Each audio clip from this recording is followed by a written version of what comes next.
Magandang buhay sa ESP, isang espesyal na araw mga bata at sa lahat ng nanonood sa kani-kanilang mga tahanan.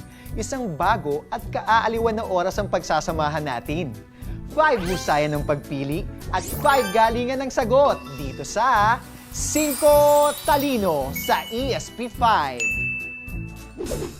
Ang media tulad ng internet, telebisyon, radyo, magazine o pahayagan ay mga kasangkapan o mga kagamitan para mapadali ang paghatid ng mga impormasyon. Gaano ito kahalaga? Dapat ba nating malaman ang mabuti at di mabuting na idudulot ng nabasa, napakinggan at napanood? Sasagutin natin yan sa episode na ito. Handa ka na ba sa pagsagot, batang ESP? Pero bago yan, panoorin muna natin ang mechanics. Mayroon tayong dalawang level. Ang 5 husayan round para sa madadaling katanungan at ang 5 galingan round para naman sa mahihirap na katanungan. Sa bawat level ay may tiglilimang kaukulang tanong. Bawat tanong ay may pagpipili ang sagot mula A hanggang D. Sa bawat tamang sagot na inyong maibibigay ay may makukuha kang batong hiyas na may kalakip na aral. Meron ding level up game para sa bonus round. Kolektahin ang lahat ng mga hiyas para ikaw ay mabansagang batang ESP. Handa ka na ba? Husayan at galingan! Magsisimula tayo sa 5 husayan round. Meron kang 5 segundo upang sagutin ang bawat tanong. Ang unang tanong ay para sa batong hiyas na emerald. Ano ang gagawin mo kung Mahaba pa oras ko. Maglalaro muna ako. Mamaya ko na gagawin ang assignments ko. ML. No! Yes, triple kill! Na, nagawa mo na ba ang assignments mo? ano ang hindi magandang naidulot kay Ivan ng paglalaro sa cellphone? Letter A, nabigyan niya ng kasiyahan ng kanyang sarili. Letter B, nahasa ang kanyang skills sa mga games sa cellphone. Letter C, napabayaan ang kanyang mga gawaing pampaaralan. O letter D, napaglaanan ng mahabang panahon ang kanyang hilig.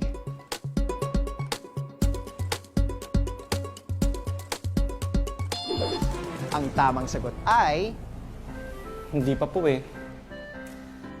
Hindi na tama yan. Napapabayaan mo na ang pag-aaral mo. Sorry po, hindi na maulit. Sa ating napanood, nakita natin na ang tamang sagot ay letter C. Dahil sa paglalaro ng cellphone, napabayaan ni Ivan ang kanyang mga gawaing pampaaralan. Kung tama ang iyong sagot, nakuha mo ang batong emerald. Matutong paglaanan ng oras ang mga importanteng bagay tulad ng pag-aaral. Hindi masama ang paglalaro kung ito ay ginagawa sa tamang lugar at oras. Ang susunod na katanungan ay para sa batong amethyst. Ito ay isang channel kung saan madalian kang makasasagap at makapagbibigay ng impormasyon. Letter A, dyaryo. Letter B, internet. Letter C, magazine. O letter D, radyo.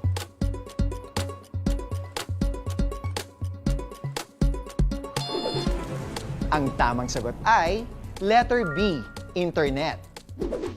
Kung tama ang iyong sagot, nakuha mo ang batong amethyst.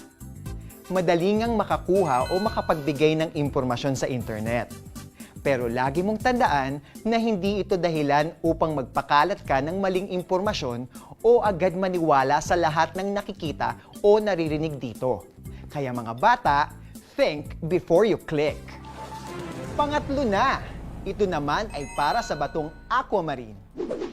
Alin sa mga sitwasyong ito ang nagpapakita ng hindi magandang epekto ng pagkakalat ng maling impormasyon? Letter A, mas dumami ang kaalaman ni Cheryl dahil sa mga nabasa at narinig. Letter B, natuklasan ni Vanessa ang katotohanan dahil nagsiyasat siya. Letter C, nag-away ang magkaibigan. O letter D, nasagot ni Rose ang mga tanong dahil updated siya.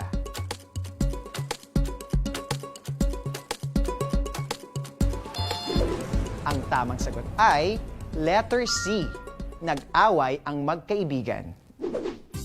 Nakuha mo ang batong aquamarine. Siguraduhing tama ang impormasyong iyong ibabahagi upang di pagmula ng pagtatalo. At kung nagkaroon na ng pagtatalo, matutong magpakumbaba at kausapin ang kaibigan. Pahalagahan ang isa't isa at huwag sayangin ang inyong relasyon dahil sa maling impormasyon. Narito na tayo sa pang-apat na katanungan sa 5 Husayan Round. Ito ay para sa batong garnet. Alin sa mga sumusunod ang hindi mabuting naidudulot ng mga pinagkukunan ng impormasyon? tulad ng internet, telebisyon at radyo? Letter A, nakakakita ng mga bagay na di angkop sa mga bata. Letter B, nagagamit sa pagsasaliksik. Letter C, napapadali ang komunikasyon. O letter D, napapadali ang pagkalat ng mga impormasyon.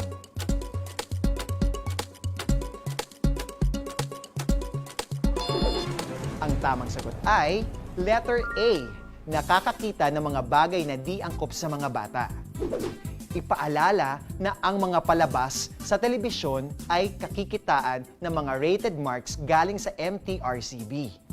Para sa mga bata, tandaan na ang panonood ng telebisyon ay nangangailangan ng patnubay ng mga magulang.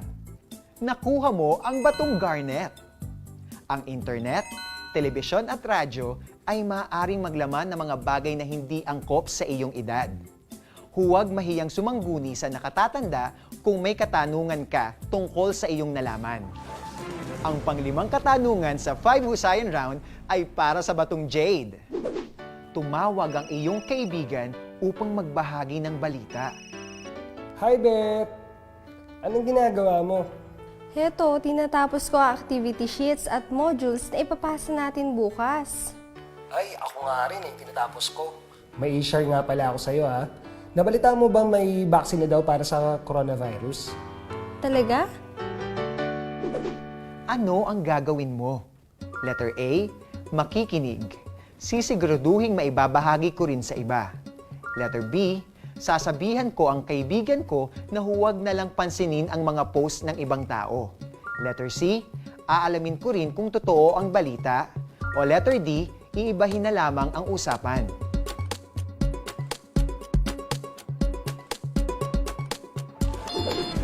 Ang tamang sagot ay Alam mo dyan, alamin muna natin ang balita kung totoo. Kasi baka fake news lang yan. Naku, kung kakalat yan at di naman totoo, maraming maniniwala. Mas mabuti siguro kung sigurado tayo. Oo nga, tama ka, Beth. Aalamin ko rin kung totoo talaga yung nabasa ko. letter C.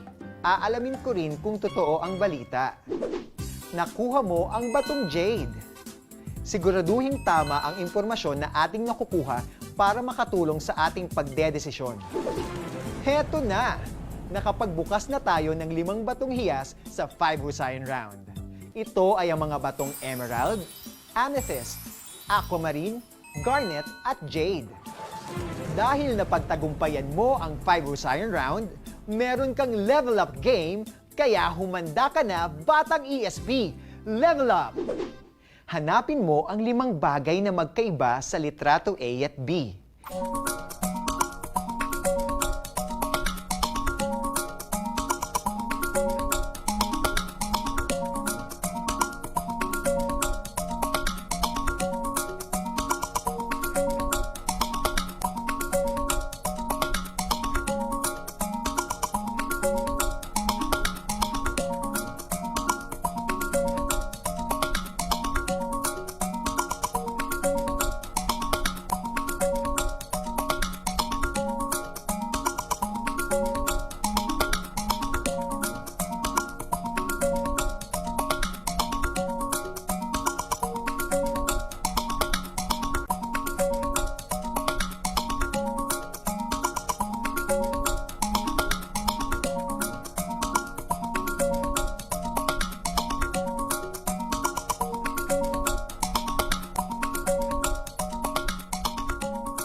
Hanapin natin ang 5 bagay sa espesyal na litrato.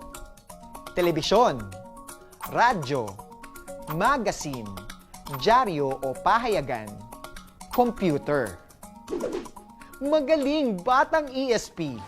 Napagtagumpayan mong mahanap ang 5 bagay sa espesyal na litrato. Ito ang mga instrumento na iyong magagamit sa pagkuha ng impormasyon. Tiyaking nasusuri kung may mabuting naidudulot ang ating nababasa, naririnig o napapanood. Dumako naman tayo sa 5 galingan round. Muli, may 5 mga batong hiyas na ating bubuksan. Mayroon kang 5 segundo para sagutan ang bawat katanungan. Para sa unang tanong, mabubuksan mo ang batong ruby. Napanood ni Celine sa telebisyon na mawawala ng tubig sa kanilang lugar. Ibinahagi rin ito ng kanyang kapitbahay, ngunit nagmamadali siyang umalis kaya hindi niya ito inaksyonan. Ano ang hindi tama sa sitwasyong ito? Letter A, nagmamadaling umalis si Celine. Letter B, binaliwala ni Celine ang balitang napanood at narinig. Letter C, iniwan ni Celine ang kausap. O letter D, pinahalagahan ni Celine ang balita.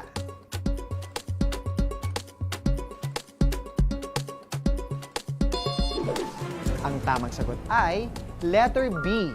Binaliwala ni Celine ang balitang napanood at narinig.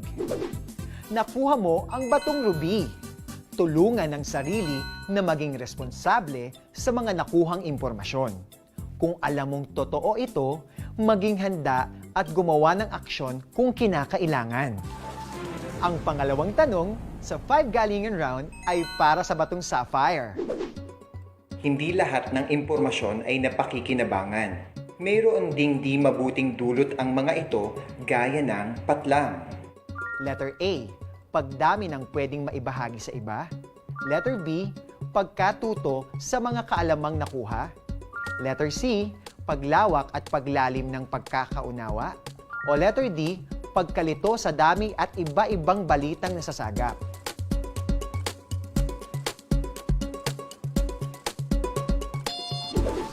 Ang tamang sagot ay letter D, pagkalito sa dami at iba-ibang balitang nasasagap. Nakuha mo ang batong sapphire. Hindi lahat ng nasasagap nating impormasyon ay dapat paniwalaan, lalo na kung magdudulot ito ng kaguluhan, problema at di magandang pagkakaunawaan. Narito na ang pangatlong tanong para sa 5 galingan round. Handa ka na bang mabuksan ang batong quartz? Kung nakabasa ka ng isang balita sa social media site, ano ang pinakauna mong gagawin kung may epekto ito sa sarili at sa iba? Letter A, isi-share ko agad ito para mabasa rin ng iba. Letter B, aalamin ko muna kung legal ba ang site na pinanggalingan ng balita. Letter C, hindi ko na lang papansinin. O letter D, hindi ko paniniwalaan.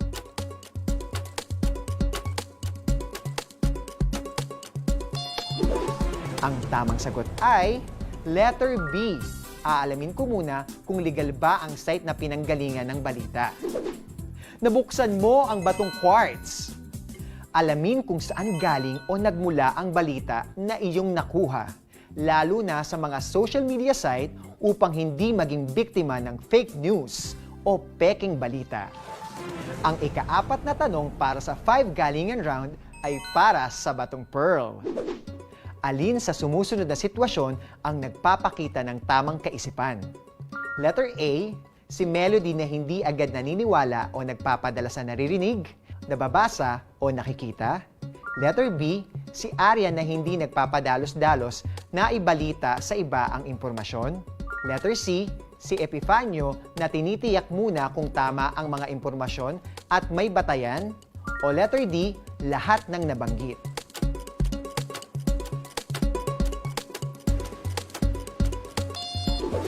Ang tamang sagot ay letter D, lahat ng nabanggit. Nakuha mo ang batong pearl. Tiyaking mabuti na tama ang mga impormasyong nakuha mo. Huwag padalos-dalos. Nagpapadala sa mga narinig, nabasa o nakita. Ang tamang impormasyon ay maaaring magsilbing gabay mo sa pang-araw-araw. Para sa batong diamond, sagutin ang ating ika-5 katanungan.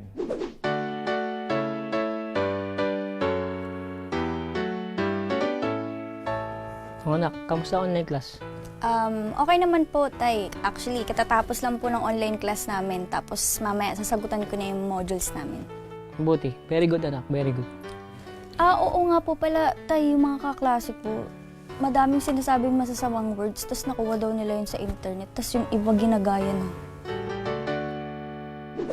Ano ang maaaring gawin ni Tatay Mario sa pagkakataong ito? Letter A, hindi na lamang niya papansinin ang kwento ni Joanna. Letter B, pagagalitan ng anak at sasabihing huwag gayahin. Letter C, pagtatawanan ni Tatay Mario ang narinig sa anak. O letter D, papayuhan ng anak ng mabuti at tamang gawin.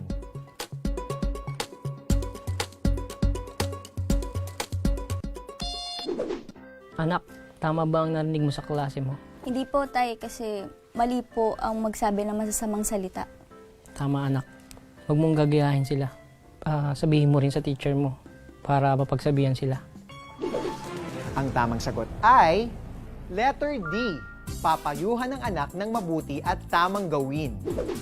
Nakuha mo ang batong diamond. Ang panonood ng palabas sa internet ay may malaking impluwensya sa isipan ng bata. Makinig sa magulang upang hindi mapahamak at mapariwara ng landas. Heto na! Nakapagbukas na tayo ng 5 batong hiyas sa 5 galingan round. Ito ay ang mga batong ruby, sapphire, quartz, pearl at diamond. Nakumpleto mo ang mga bato na sagisag ng pagiging tatak ESP. Binabati kita! Ikaw nga ay tunay na batang ESP. Sigurado akong mas alam mo na kung ano ang mga mabuti at di mabuting na idudulot ng anumang babasahin. Gayon din ng mga napapakinggan sa radyo at napapanood sa telebisyon. At syempre, ng mga nakita sa internet. Tandaan na ang lahat ng ating ginagaya sa mga napanood, napakinggan at nabasa ay refleksyon ng ating ugali. Ano man ang ating gawin ay iuugnay ito sa ating pamilya. Ayaw nating may masabing hindi maganda sa atin ang ating kapwa, lalong-lalo na ang madamay ang ating pamilya. Kaya upang maiwasan ito, siguraduhin tama ang ikikilos. Gamitin natin ng maayos ang iba't ibang media para sa ikauunlad ng ating pagkatao. Marami ka bang natutuhan, batang ESP? Ako ang iyong Deped TV Game Master, Sir Pat. 5 husayan ng pagpili at 5 galingan ng sagot. Magkita-kita ulit tayo dito sa 5 Talino sa ESP 5.